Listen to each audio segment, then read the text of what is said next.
노란색 선은 과거 2018년 폭락대의 흐름이고 파란색 선이 현재 지금 주가 흐름입니다. 정말 소름 끼칠 정도로 흡사한 상황인데요. 안녕하세요. 웅덩이 매매법 2배 레버리지 ETF 장기 투자자 디벨로몽입니다. 어제 프리장과 장 초반 때 많은 분들이 쌍바닥인가? 라는 생각을 많이들 하셨을 텐데요. 역시 시장은 예상처럼 흘러가지 않는 듯 합니다. 장 막판으로 갈수록 하락폭을 키워가며 급락하면서 마감했습니다. 오늘 영상에서는 우크라이나가 국가 비상사태 선포 예정이라는 소식과 의회, 정부, 외무부, 은행 등 우크라이나의 주요 웹사이트가 공격을 받고 마비되었다는 소식, 그리고 돈바스 지역에서 발전소와 방송국이 파괴되는 등 이 지역에서는 사상자도 나오고 있습니다. 그리고 미국의 우량 기업들이 주가를 지키기 위한 목적으로 21년 4분기에도 자사주 매입을 지속하고 있다고 합니다. 어느 기업들이 자사주 매입을 많이 했는지 살펴보고 마지막으로 QLD, SSO, USD 현재 매수 현황에 대해 설명드리고 오늘 영상 마무리하려고 합니다. 금일 미국 증시는 3대 지수 모두 급락했습니다. 많은 차트 전문가들이 지금 이 구간을 굉장히 중요하게 보고 있다고 어제 말씀드렸는데요. 쌍바닥 후 W 반등이냐, 계단식 하락의 시작이냐로 의견이 분분한 상황에서 오늘 급락은 현금이 없는 분들에게는 조금 아쉬운 상황일 듯 합니다. 오늘 하락의 요인으로는 우크라이나의 국가 비상사태 선포, 그리고 우크라이나 전면 침공이 48시간 내 단행될 것이라는 미국의 첩보, 그리고 우크라이나 주요 웹사이트 공격으로 푸틴의 러시아가 어디까지 침공할지, 돈바스 지역뿐 아니라 키예프까지 침공할 것인지, 그리고 그 상황이 벌어지면 미국은 더욱 강력한 제재를 할 테고, 그럼 그게 미국 경제에 영향을 줄 것이란 불안감, 즉 불확실성이 여전히 자리하면서 하락 마감했습니다. 다우는 1.4% 하락했고 현재 고점 대비 10% 내려온 상황입니다. 나스닥은 2.6% 하락했고 현재 고점 대비 무려 20% 정도 하락한 상황입니다. S&P 500은 1.8% 하락했고 현재 고점 대비 12% 하락하며 3대 지수 모두 고점 대비 10% 이상 하락하며 미국 증시는 일명 조정장에 진입했습니다. 흔히 미국에서 말하는 조정장은 고점 대비 10%에서 20% 하락한 상황을 얘기합니다. 그리고 20% 이상 하락은 베어마켓, 즉 하락장이라고 얘기하죠. 화면의 검정 원을 보면 어제 프리장에서 속아서 찐 반등이라고 생각해 매수하셨을 분들도 계셨을 거라 생각하는데요. 역시 바닥은 실제로 조정장에 하루하루 몸담고 있으면 맞출 수 없다는 생각이 듭니다. 금일 맵을 좀 살펴보면 다시 제대로 된 피바다를 볼 수 있는데요.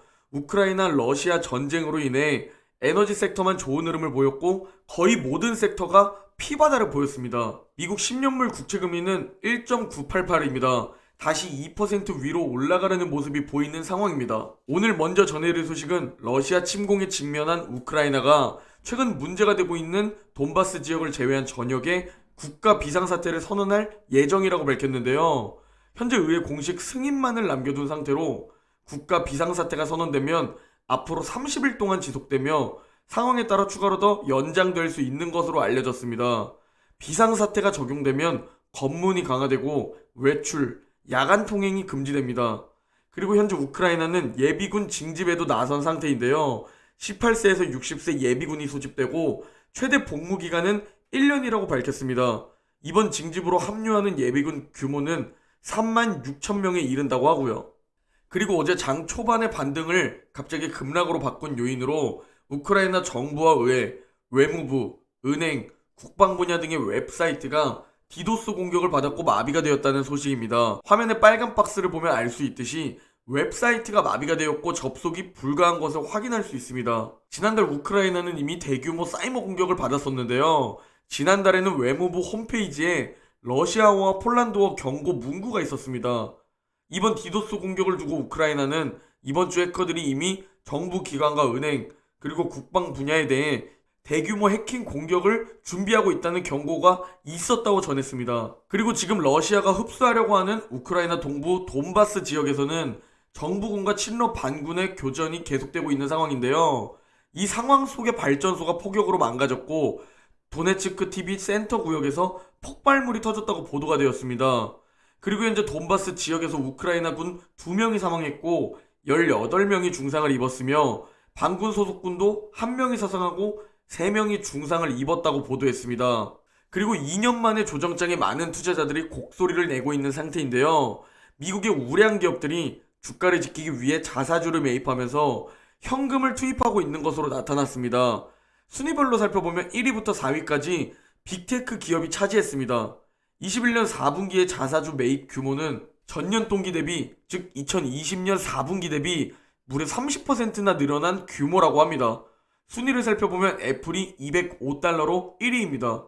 애플은 전년 동기 대비 비슷한 규모를 매입했고 2위는 예상외로 메타가 201억 달러로 2위를 차지했는데요. 메타는 전년 동기 대비 자사주 매입 규모가 무려 7배나 늘어났습니다.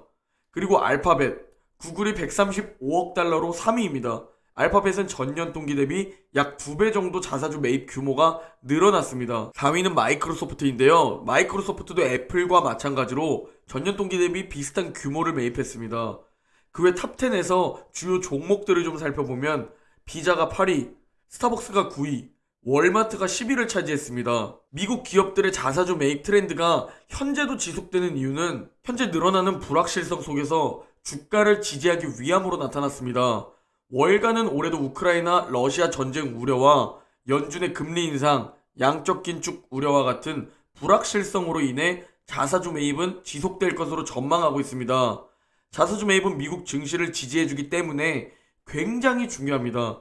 특히 전문가들은 올해 1분기가 이 불확실성이 크기 때문에 자사주 매입 트렌드가 강력하게 나타나는 시기가 될 것으로 전망했습니다. 그리고 다음 화면을 보면 노란색 선은 과거 2018년 폭락대의 흐름이고 파란색 선이 현재 지금 주가 흐름입니다. 정말 소름 끼칠 정도로 흡사한 상황인데요. 만약 2018년과 비슷하게 간다면 무조건 4차 매수 타이밍이 오는 거고 지금 상황에서 횡보하다가 기적의 선반영으로 반등이 시작된다면 아쉽지만 4차 매수 타이밍은 안 오고 다음 2차와 3차를 기다려야 합니다. 일단 가장 중요한 건 3월 중순 금리 인상 발표 후 주가 움직임입니다. 그때 다시 한번 충격이 일시적으로 나타날지 기적의 선반영으로 반등할지 지켜봐야 할 듯 합니다. 그리고 작년부터 시작하신 웅죽분들은 올해 상반기에 시장이 안 좋을 수 있다는 마음의 준비를 이미 어느 정도 해둔 상황입니다. 피터 린치가 하락장을 대하는 마음가짐은 조정장은 매년 온다고 말하면서 그냥 그걸 알면 된다고 말했습니다. 즉 조정장은 당연하다고 인지하면 된다고 말하는 거죠. 그리고 이 조정장은 매년 오고 폭락장도 6년에 한 번 정도는 온다고 말했는데요. 이걸 인지하고 있어야 하고 이 당연한 조정장과 폭락장에 준비가 되어 있지 않으면 주식 투자를 하면 안 된다고 냉정하게 말했습니다. 그러면서 급락은 싸게 살 수 있는 기회라고 했죠. 이미 마음의 준비를 해 두어서 그런지 계좌를 잘 안 보고 있는 요즘이지만 하락에 대한 두려움이 아니라 매수하고 싶은 욕구를 참는 게 더 어려운 상황인데요. 자, 이제 웅덩이 매매법 QLD, SSO, USD 현재 매수 현황에 대해 설명드리려고 합니다. 먼저 나스닥 2배 레버리지 QLD 일봉 차트입니다. QLD는 2차와 3차 매수는 완료했고 현재 꽤 오랜 시간 관망하면서 다음 매수 타이밍을 기다리고 있는데요. 현재 QLD는 RSI가 32로 4차 매수 타이밍 시작 직전입니다. 솔직히 저도 그동안 너무 매수하고 싶었는데 혹시 모를 계단식 하락에 대비해서 매수 욕구를 참고 있었습니다. 그나마 USD가 4차 매수 타이밍이기에 열심히 줍줍하면서 매수 욕구를 채우고 있었습니다. QLD는 오늘 혹은 내일 조금 더 하락한다면 아마 4차 매수 타이밍이 바로 시작될 듯 합니다. 다음은 S&P 500 2배 레버리지 SSO 일봉 차트입니다. SSO 역시 얼마 전까지 2차, 3차 매수를 완료했고 SSO도 QLD와 마찬가지로 현재 잠시 관망하면서 다음 매수 타이밍을 기다리고 있습니다. SSO의 현재 RSI도 32로 오늘 혹은 내일 조금 더 하락한다면 바로 4차 매수 타이밍이 시작될 수 있습니다. 다음은 반도체 2배 레버리지 USD 일봉 차트입니다. USD는 현재 4차 매수 타이밍 매수 중입니다. 어제까지 18일차 매수를 완료했고요. 4차 매수 타이밍은 최대 40거래일로 나누어서 매일매일 분할 매수하시면 됩니다. 현금이 부족하다면 한 주씩 40거래일까지 아니더라도 최대한 오래 매일매일 매수하시면 됩니다. QLD는 전고점 94달러에서 현재 62달러까지 내려온 상황입니다. 전고점 대비 무려 36%나 하락한 상황인데요. 지금 아끼고 열심히 계좌에 넣은 현금을 4차 매수 타이밍이 꼭 와서 최대한 수량을 늘리고 그리고 평단을 많이 낮췄으면 하는데요. 올 현금화후 웅덩이 매매법으로 경제적 자유를 보여드리기 위해 9월에 첫 매수를 시작했고 25%의 수익률과 2,500만원의 수익금에서 현재 마이너스 10% 이상 1,500만원 이상 손실로 바뀐 상황입니다. 그럼에도 크게 타격이 없습니다. 그러려니 하는 마음이고 얼른 QLD와 SSO 모두 RSI가 빨리 30을 터치해주길 기다리고 있습니다. 지금 이 웅죽 구간에서 열심히 수량을 늘려서 다음 신고가를 찍을 땐 훨씬 더 많은 수익금을 내기 위해 지금 아껴 쓰고 열심히 일하고 있습니다. 웅죽 구간에서는 평소보다 더 아끼게 되고 오질 구간에서는 평소보다는 좀 더 쓰게 되는데요. 지금 조금이라도 더 아껴서 한 주라도 이 가격에 사자라는 마음입니다. 2018년으로 생각한다면 올해만 버티면 결국 신고가를 갱신해 줄 겁니다. 그러나 과거와 현재가 같을 수 없기에 반등을 보여주는 시점과 바닥은 알 수 없습니다. 그래서 원칙대로 웅덩이 매매법 매수 타이밍마다 대응하는 게 최선인 거죠. 주식에 10억 정도는 보유하겠다는 현재 다음 목표를 향해 나아가야 합니다. 매월 계좌 인증을 하지만 저는 몇 년 후 제 주식 계좌에 10억을 달성할 겁니다. 그리고 복리 효과로 점점 더 빠른 속도로 자산이 늘어날 겁니다. 그리고 전 그렇게 될 수 있을 거라 확신하고요. 오늘 영상은 여기까지입니다. 모두 행복한 하루 보내시고 내일 영상에서 뵙겠습니다.